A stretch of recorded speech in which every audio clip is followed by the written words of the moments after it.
Bukan Allah tidak adil, tetapi justru manusialah yang tidak adil terhadap dirinya sendiri. Inilah terbukti bahwa ternyata ketika manusia terus mengeluh adalah manusia yang belum kenal dengan Allah. Manusia mungkin selama ini adalah tahu bahwa ada Allah, tetapi tidak mengenal dirinya. Dan seperti yang telah dipaparkan tadi bahwa ternyata untuk membuka pintu rizki diawali dengan mohon maaf kepada Allah, beristighfar kepada Allah. Tetaplah bersama kami, Damai Indonesiaku. Alhamdulillahi nahmaduhu wa nasta'inuhu wa nastaghfiruh wa na'udzu billahi min syururi anfusina wa sayyiati a'malina. Man yahdihillahu fala mudhillalah wa may yudlil fala hadiyalah. Asyhadu an la ilaha illallah wahdahu la syarika lah wa asyhadu anna Muhammadan abduhu wa rasuluhu la nabiyya ba'dah. Allahumma salli wa sallim ala sayyidina wa maulana Muhammadin wa ala alihi wa ashabihi wa man tabi'a hudah. Amma ba'du fa ya ibadallah ittaqullaha haqqa tuqatih wa la tamutunna illa wa antum muslimun. A'udzu billahi minasy syaithanir rajim. Bismillahirrahmanirrahim. Ya ayyuhalladzina amanu taqullaha haqqa tuqatih wa la tamutunna illa wa antum muslimun. Hamba-hamba Allah yang dimuliakan, para pemirsa TV One dimanapun Anda berada, wabil khusus guru kita Syekh Ali Jabir, segenap keluarga besar Kanjeng Sunan Kalijogo di Kadilangu. Alhamdulillah dengan izin Allah pada siang hari ini kita dipertemukan dalam satu riungan yang insya Allah diridhoi oleh Allah Subhanahu wa Ta'ala. Dan mudah-mudahan sekembalinya kita dari tempat ini Allah ampuni semua dosa-dosa kita, Allah luruskan akidah kita, Allah perbanyak ibadah kita, dan Allah perbaiki akhlak kita semuanya. Amin ya rabbal alamin. Ma'asyiral muslimin rahimakumullah. Hari ini kita berada di satu tempat di antara hamba-hamba Allah yang sangat mulia dan dimuliakan, Kanjeng Sunan Kalijogo. Manusia ini sebenarnya terbagi di antara hamba-hamba yang sadar dan tidak sadar. Berbicara tentang Kanjeng Sunan Kalijogo berarti kita berbicara tentang karyawan Allah. Beliau bukan karyawan pegawai kelurahan, bukan pegawai kecamatan, bukan pegawai pabrik, bukan buruh di satu tempat buruh, tetapi beliau sudah lulus dan lolos menjadi karyawan Allah. Seseorang akan mendapat upah sangat tergantung di mana dia bekerja dan untuk siapa dia berkarya. Kalau orang yang kerja di kelurahan biasanya gajinya dari Pak Lurah. Kalau orang yang kerjanya di pabrik biasanya upahnya dari yang punya pabrik. Kalau orang menjadi dosen biasanya gajinya dari perguruan tinggi. Berapa besarnya nilai upah seseorang sangat bergantung kepada siapa dia berkarya. Kita akan tahu nilai pekerjaan orang yang kerja di kantor RT akan berbeda dengan orang yang bekerja di kantor kelurahan. Secara teori yang di kantor RT jauh lebih kecil daripada kerja di kantor kelurahan. Mereka yang kerja di camat lebih besar daripada yang kerja di kelurahan. Dan mereka yang kerja di kantor presiden jauh lebih besar upahnya dibandingkan dengan mereka yang bekerja di sawah-sawah atau di kantor kelurahan. Di antara hamba-hamba Allah ada yang telah menempatkan diri menjadi hamba pilihan. Mereka bekerja bukan sekedar di hadapan manusia, tetapi mereka menjadi karyawan Allah. Maka berapa besar nilai upah di hadapan Allah? Hanya Allah yang tahu. Tetapi secara teori orang yang bekerja kepada yang maha besar pasti upahnya juga maha besar. Ma'asyiral muslimin rahimakumullah. Di antara manusia ada yang pekerjaannya datar-datar saja seperti biasa, lurus rampung kerjaannya. Tetapi terkadang ada di antara mereka yang punya pekerjaan sangat besar nilainya karena punya prestasi yang luar biasa. Bagi mereka yang punya prestasi luar biasa, biasanya ada piagam penghargaan khusus dan ada sebutan-sebutan khusus, ada kenaikan pangkat khusus di hadapan tempat dia bekerja. Nah, Kanjeng Sunan Kalijogo ini termasuk di antara mereka yang telah punya prestasi khusus di dalam bekerja, menjadi karyawan Allah. Maka beliau layak disebut dengan mendapat piagam penghargaan dan disebut dengan waliullah yang punya kelebihan luar biasa di atas yang lain. Ala inna awliya Allahi la khaufun alaihim wa lahum yahzanun alladzina amanu wa kanu yattaqun. Ketahuilah wali-wali Allah itu adalah orang-orang yang tidak pernah punya rasa takut, sedih, khawatir, dan tidak pernah berduka. Mereka adalah orang-orang beriman dan bertakwa kepada Allah. Lahumul busyra fil hayatid dunya wa fil akhirah. Mereka punya kabar gembira di dunia ini. Apa yang dimaksud dengan kabar gembira? Menurut sebahagian mufassirin, busyra itu adalah mubasyirat, mimpi indah, mimpi orang wali, mimpi orang soleh itu juz'un min sittatin wa arba'ina juz'an minan nubuwah, 1/46 kenabian. Jadi orang yang sudah menjadi waliullah, mimpinya pun mendapatkan petunjuk dari Allah Subhanahu wa taala. Ma'asyiral muslimin rahimakumullah. Tadi kita sudah mulai berbicara tentang orang-orang yang mencari rizki. Bagaimana kemuliaan orang-orang yang berbisnis, bagaimana kemuliaan orang-orang yang berusaha. Kunci rizki sebenarnya hanya dalam beberapa poin. Yang pertama, hadis sudah menyebutkan bahwa seorang hamba tidak akan mati sebelum dia cukup rizki jatahnya. Lalu Nabi berpesan, fattaqullah wa ajmilu fit talab. Bertakwalah kamu kepada Allah dan baik-baiklah dalam usaha mencari rizki. Gambarannya apa? Seperti listrik. Kalau lampu ini kekuatannya adalah 8.000 jam, kalau dia pergunakan sehari cuma 2 jam, maka dia akan menghabiskan lebih kurang 4.000 hari. Tapi kalau satu hari dia nyalakan 24 jam, maka 8.000 dibagi 24, itulah umur panjangnya lampu kita menyala. Hamba Allah yang dimuliakan, artinya apa? Lampu itu mau digunakan untuk pengajian, mau digunakan untuk berjudi, mau digunakan untuk apa saja, sama kalau sudah habis ya habis. Tapi sebaik-baik lampu adalah yang digunakan untuk ketaatan pada Allah. Artinya apa? Kita ini ibarat lampu yang diproduk oleh Allah Subhanahu wa taala, memiliki ukuran berapa jam kira-kira hidup kita ini. Rizki kita ini kekuatannya berapa jam kira-kira? Nah, kalau kita rizkinya kekuatannya misalnya jumlah rizki kita adalah 10 miliar, maka sebelum sampai 10 miliar kita belum mati. Kapan sampai 10 miliarnya? Terserah kita menggunakannya. Mau digunakan 10 miliar dari jalan yang halal, insya Allah akan panjang. Digunakan 10 miliar barang yang haram, begitu sudah sampai 10 miliar diambil oleh Allah. Fa'ajmilu fit talab. Baik-baiklah dalam berusaha dan jangan tergesa-gesa.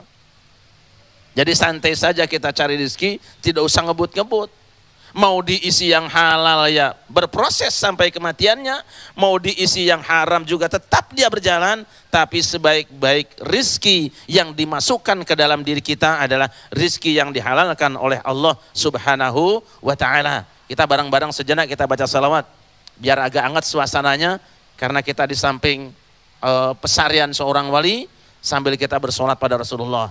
Ya Nabi salam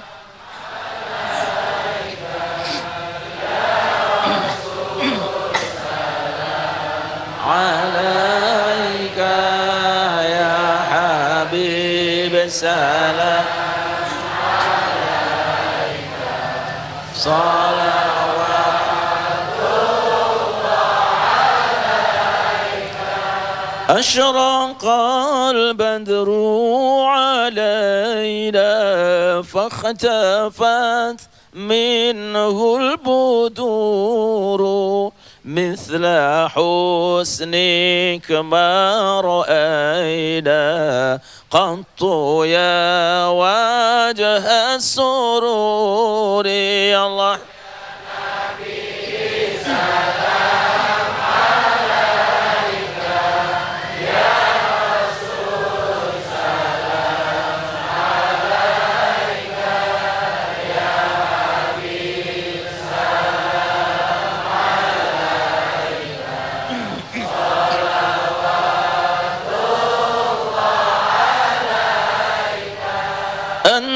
شمس أنت بدر أنت نور فوق نوري أنت إكسير وغالي. Pemirsa yang dirahmati Allah, seperti kita ketahui bahwa Allah cinta dengan orang-orang yang bekerja. Bekerja di sini tentu saja kita mengenal terminologi seorang karyawan. Begitulah seperti yang telah dipaparkan tadi oleh guru kita Kiai Syarif, bahwa para wali Allah adalah para karyawan Allah yang telah disematkan sebuah pangkat di pundaknya, yaitu sebagai kekasih-kekasih Allah. Bagaimana dengan kita? Tetaplah bersama kami, Damai Indonesiaku.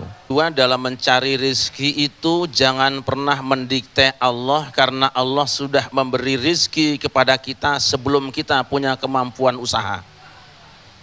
Bagaimana seseorang akan rizki dengan anugerah Allah saat akalnya sudah sempurna? Bagaimana orang akan ragu dengan rizki dari Allah ketika badannya sudah sehat? Sedangkan saat dia belum lahir, Allah sudah memberikan rizki, Allah sudah memberikan jaminnya. Fardunya kita adalah bekerja dan berusaha. Nabi Adam dan Hawa gara-gara menerima kunjungan teman lamanya setan, dia tidak memperhitungkan begitu setan masuk ke dalam kerajaannya, masuk dalam istananya, terus setan melakukan penyadapan terhadap rahasia negara Adam dan Hawa. Adam tidak tahu kelemahan dirinya. Adam tidak tahu rahasianya setan, tapi setan tahu rahasia dan kelemahan Adam. Terus Adam dan Hawa digoda supaya menikmati melanggar undang-undang Allah. Ketika sudah melanggar undang-undang Allah, surga yang begitu indah dengan segala fasilitasnya lepas dari Adam dan Hawa. Adam dan Hawa jatuh dari kemuliaan itu dalam krisis ekonomi yang berkepanjangan. Tapi Allah tidak tinggal diam. Kemudian Allah kirimkan email kepada Adam dan Hawa. Allah kirimkan broadcast kepada Adam dan Hawa. Fatalaqa Adamu min rabbih kalimatin fataba alaihi innahu huwat tawwabur rahim.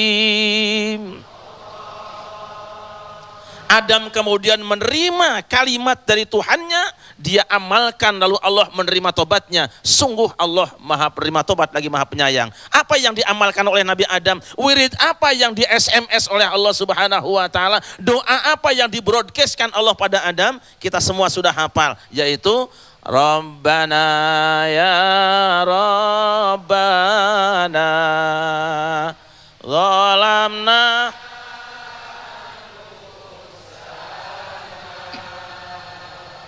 wa ilam taghfir lana wa tarhamna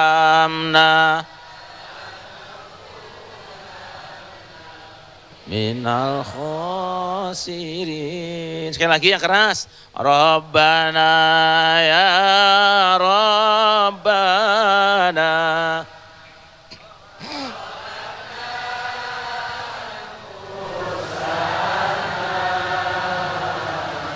wa ilam wa ta.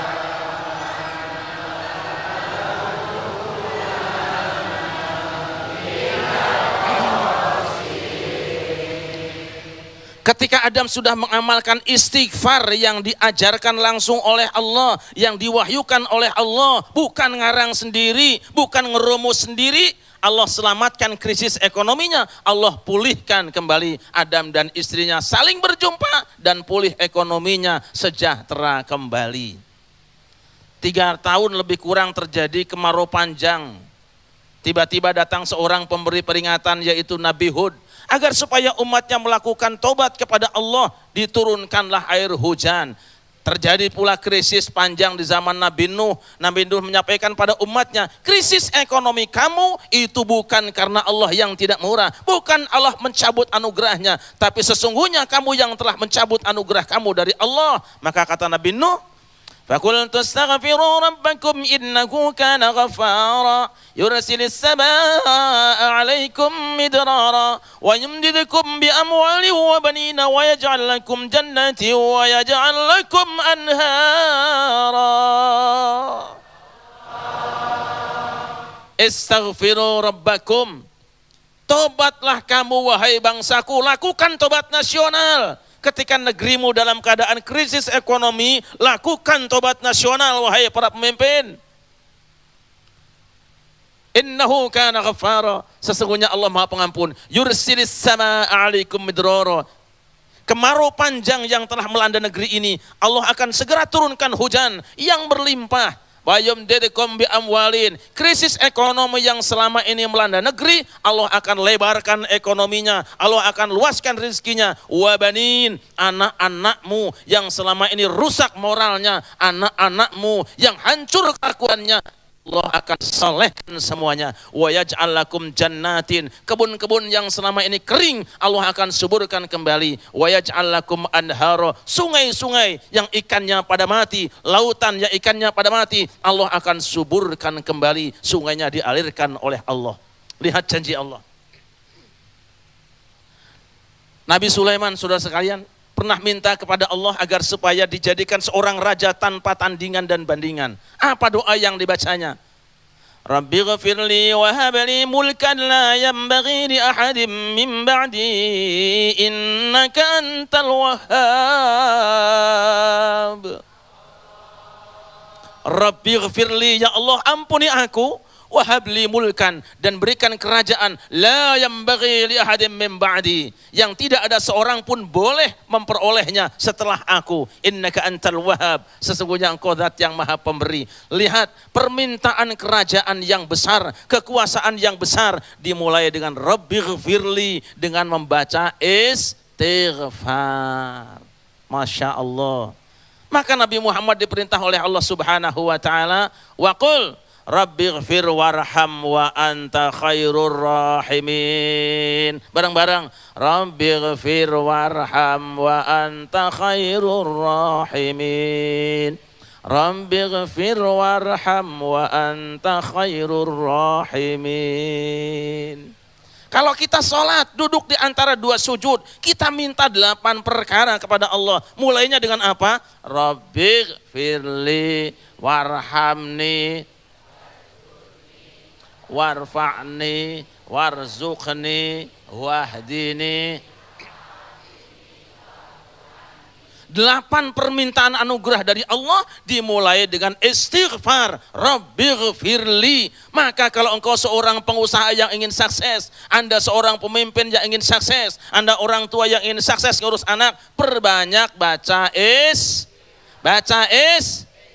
Cuma kan yang namanya zikir sama wirid itu kan ada 2 hal yang harus kita pertimbangkan. Pertama, peruntukannya. Ini sudah sering saya sampaikan di sini. Yang kedua, teknis pelaksanaannya.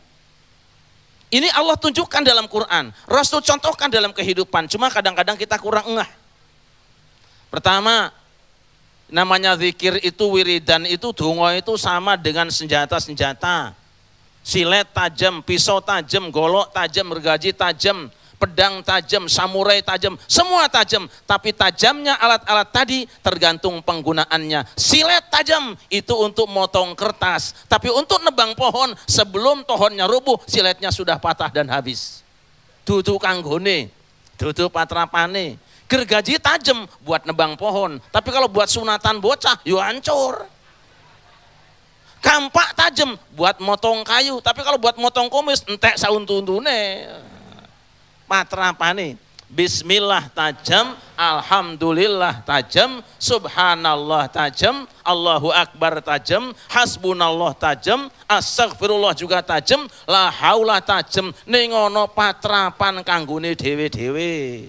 Pemirsa yang dirahmati Allah, kalau kita cermati tadi sebuah kisah yang sangat menarik sekali ketika Nabi Sulaiman memanjatkan sebuah permintaan besar kepada Allah. Sekali lagi, sebuah permintaan besar, seorang manusia yang ingin dianugerahi sebuah kerajaan yang besar, ternyata dimulai dengan beristighfar kepada Allah. Disinilah sebuah contoh manusia tahu diri. Kepada siapa dia meminta? Dia meminta maaf kepada Allah, lantas dia memanjatkan doanya. Itulah yang telah diajarkan oleh Al-Quran. Maka sudah jelas tidak ada sebuah kitab yang paling sempurna yang mampu menunjukkan jalan untuk menyelesaikan segala permasalahan kehidupan kecuali kitab suci Al-Quran. Ini Padepokan Dakwah Sunan Kalijaga ini saudara-saudaraku, Ada dari Bandung, belangkonnya enggak apa-apa, belangkonnya kayak Jawa, Kanjeng Sunan Kalijaga, walaupun nggak ngerti Jawa sama sekali. Ngertinya ya cuma Pulau Jawa. Kalau kita mulai bekerja baca dapat nikmat baca alhamdulillah, ngelihat gadis cantik baca subha, ngelihat kiai ganteng baca subha, banyak dosa baca astagfirullah, beban berat la haula wala quwata illa, ngantuk di pengajian mertuane mati alhamdulillah, mertua gak sholat pelit. Itu yang pertama, ada pasangannya.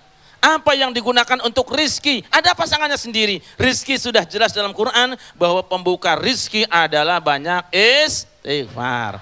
Yang kedua, kapan waktu bacanya yang ideal? Ini ada waktu khusus, ada waktu umum. Ini penting. Pada dasarnya orang melakukan istighfar kapan saja, bikin dosa nggak bikin dosa istighfar, apalagi bikin dosa. Ini kadang-kadang lagi bikin dosa baca istighfar. Lihat perempuan pakaiannya pendek, astagfirullahaladzim. Loh itu didelok ini apa? Istighfar tapi dilihat. Ini yang kayak gini ini. Itu kameramen lah. Kalau yang lain biasa saja. Kapan waktunya? Nah ini, kan zikir itu kayak obat, sering saya sampaikan kayak obat, kayak senjata. Untuk menyembuhkan masalah-masalah itu pakai zikir, pakai wirid. Istighfar itu obat.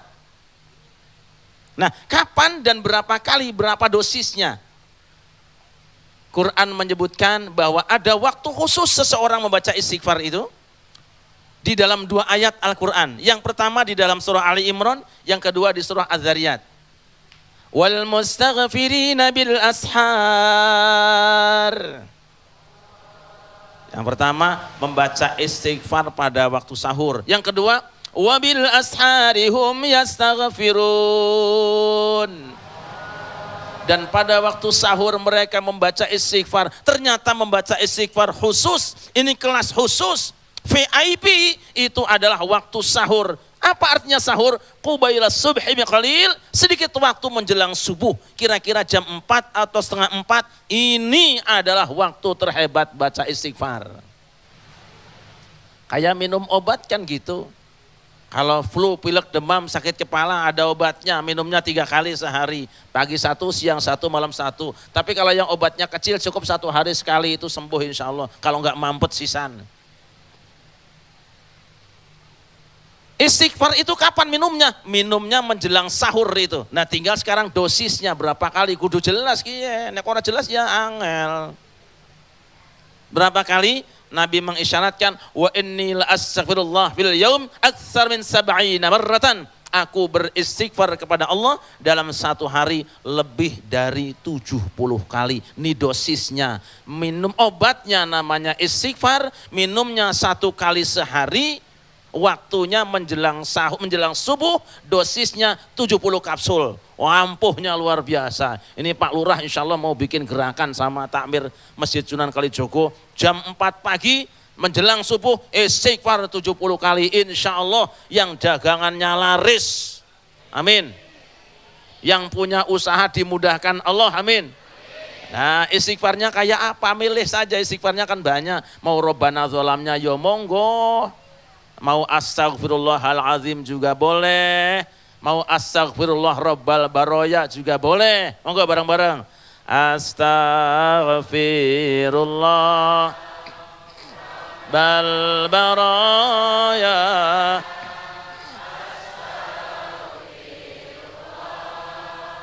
Minal khataya Rabbi zidni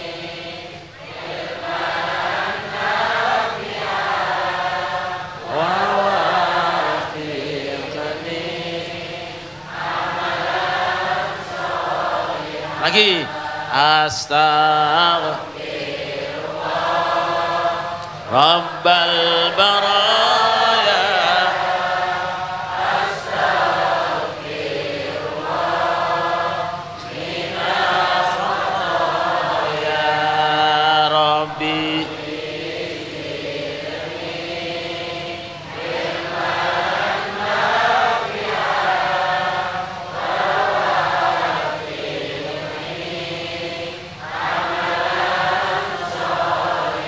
Hamba-hamba Allah yang dimuliakan, dan kunci rezeki berikutnya terakhir adalah sedekah. Kita mancing ikan, tidak usah gede-gede, kecil insya Allah dimakan ikan, kita dapat yang gede insya Allah. Sekecil apapun infak yang kita keluarkan, sedekah yang kita keluarkan akan mendatangkan rezeki yang lebih besar dari Allah Subhanahu wa Ta'ala. Hamba-hamba Allah yang dimuliakan, para pemirsa TV One dimanapun Anda berada, para peziarah Kanjeng Sunan Kalijaga yang dimuliakan Allah. Ada persyaratan lain yang seharusnya dimiliki oleh seseorang yang memohon pada Allah Subhanahu wa Ta'ala supaya tidak timbul kesan bahwa Allah tidak mendengarkan doa kita. Kalau tadi saya gambarkan bahwa doa itu seperti senjata, doa itu seperti alat-alat, seperti pisau, seperti pedang, seperti samurai, maka kegunaan alat-alat tadi akan efektif jika yang menggunakan orang yang sehat badannya. Bagaimana dia akan menggunakan kampak yang besar kalau tangannya lemah kurang tenaga? Bagaimana dia akan memerangi musuh dengan samurai yang panjang kalau tangannya sendiri sudah setruk? Bagaimana orang akan memotong dengan silet supaya lurus hasilnya kalau tangannya sudah gemetaran? Artinya apa?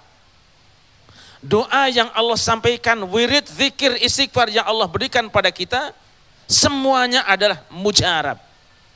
Alat-alat yang tajam. Tetapi tajamnya alat-alat tadi akan menjadi efektif jika yang menggunakannya, yang menghantamkannya adalah orang-orang yang perkasa hatinya, orang-orang yang sehat rohaninya. Bagaimana sebuah doa akan mujarab di hadapan Allah kalau orang yang menghantamkan doa tadi adalah orang yang setruk hatinya? Bahkan bagaimana akan menikmati lezatnya doa dan permohonan kepada Allah kalau orang yang memanjatkan doa adalah orang yang sariawan hatinya? Apa yang menyebabkan orang sariawan hatinya? Sariawan lambung, sariawan usus, sariawan mulut, itu biasanya karena kesalahan makanan yang kita konsumsi. Gara-gara terlalu banyak makan makanan yang berminyak, biasanya kita sariawan. Kalau mulutnya sudah sariawan, biasanya kena makanan yang enak-enak, yang gurih-gurih, jadi perih, tidak bisa menikmati. Kalau tidak bisa menikmati, sedikit yang bisa masuk ke dalamnya. Ma'asyiral muslimin rahimakumullah, apa yang menyebabkan tangan kita menjadi setruk, badan kita menjadi setruk? Karena terlalu banyak kolesterol, terlalu banyak makan yang mengandung lemak. Bagaimana hati kita menjadi setruk? Hati kita bisa menjadi setruk apabila mata kita, telinga kita, mulut kita, tangan kita, kaki kita, farji kita, dan seluruh bagian tubuh kita dibiarkan mengkonsumsi barang-barang yang diharamkan Allah Subhanahu wa Ta'ala. Kebiasaan membaca aib orang lain dan membicarakannya itu adalah makan barang yang mengandung lemak sangat berat. Dia berpotensi menjadi kolesterol di dalam hati kita. Melihat barang-barang yang diharamkan oleh Allah Subhanahu wa Ta'ala, dia mengandung lemak yang sangat berat, yang kalau terus-terusan akan berpengaruh kepada kesehatan rohani kita. Mata, mulut, tangan, telinga, kaki, farji, dan lainnya yang mengkonsumsi barang-barang yang diharamkan Allah akan menimbulkan setruknya rohani kita. Kalau rohani sudah setruk, kemudian dia berdoa, doanya tidak akan terangkat pada Allah Subhanahu wa Ta'ala. Kiai Sari Rahmat tadi telah memberikan satu warning kepada kita, satu pengingat kepada kita untuk memahami kembali konsepsi doa, bahwa ternyata doa tidaklah dilantunkan begitu saja. Ternyata doa memiliki kadarnya, doa memiliki nilai-nilainya. Seperti yang telah dipaparkan tadi, bahwa setiap doa adalah memiliki nilai sesuai dengan penggunanya. Bagaimana cara menggunakannya dan bagaimana dosisnya. Subhanallah, kita telah mendapatkan satu formulasi bahwa ternyata doa yang ampuh yang telah dicontohkan oleh Rasulullah adalah dipanjatkan pada saat pagi hari, di mana semua sedang tertidur, senyap, dan disitulah Allah lebih dekat kepada kita. Pertanyaannya, bagaimanakah dengan kita? Apakah kita mau mendekatkan diri kepada Allah? Pemirsa, inilah Damai Indonesiaku. TV One dimanapun Anda berada, hamba-hamba Allah yang dimuliakan, di dalam mencari rezeki hendaknya kita menyertakan permohonan kepada Allah. Karena sesungguhnya sebesar apapun usaha kita tidak akan bisa menembus kebesaran Allah kecuali dengan kita mohon rahmat Allah dengan cara memperbanyak membaca istighfar. Sesungguhnya istighfar adalah pembuka rezeki. Kemudian istighfar itu juga ada dosisnya. dan ada waktu minumnya. Membaca istighfar yang paling baik dalam kaitan dengan rezeki adalah pada waktu sahur menjelang datangnya waktu sholat subuh. Membaca istighfarnya sebanyak 70 kali. Kalau ini didawamkan insya Allah, Allah akan mudahkan rezeki kita semuanya. Dan hamba Allah yang dimuliakan, mari kita pungkas pengajian dan silaturahim kita hari ini dengan sama-sama memanjatkan doa. Dan kita mulai dengan membaca sholawat dan salam pada Rasulullah. Ya Rasulullah, salamun alaik ya rafi'a syani wad daraji. Ya Rasulullah, salamun alaik ya rafi'a syani wad daraji. Anta ya jiratal alami ya uhailal judi wal karami. Ya Rasulullah, salamun alaik ya rafi'a syani wad daraji. Ya Rasulullah, salamun alaik ya rafi'a syani wad daraji. Atfatan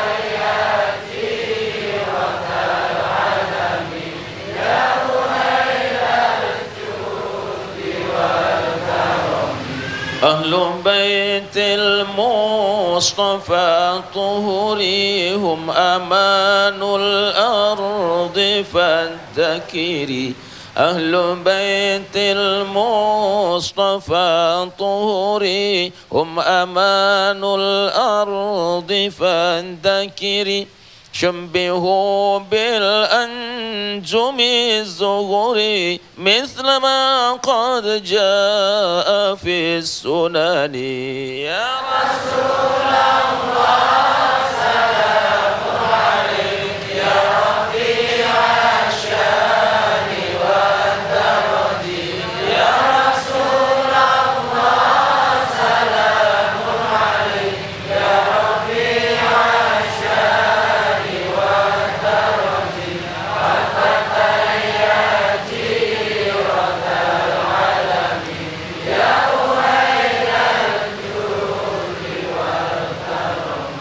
وسفين للنجاة إذا خفت من طوفان كل أذى. وسفين للنجاة إذا خفت من طوفان كل أذى. فانجو فيها لا تكون كذا واعتصم بالله واستعن. يا رسول الله، سلام عليك يا رفيع الشان والدرج.